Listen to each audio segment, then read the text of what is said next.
Ang nangyari ngayon sa bahay. Alas 11, alas 11:25 ng gabi. May 25. Ang aking hanging kabinet bumagsak. Mabuti na lang. At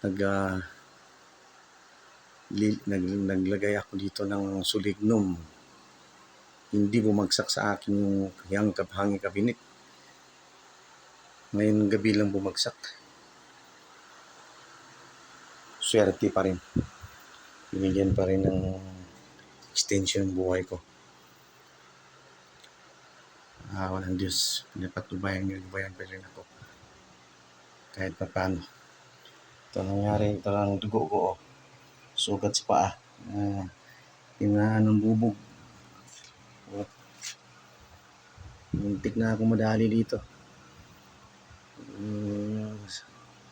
Kung hindi ko tinalian ito, sigurado mabusan ako ng dugo. Kung hindi ko tinalian ng scotch tape, dahil wala akong bandage.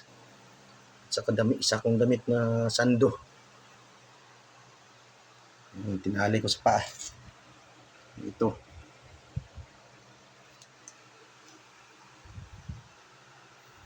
Ito ang aking ref na kawawang ref, na bagong ref. Nadaganan ng kabinet, hanging kabinet.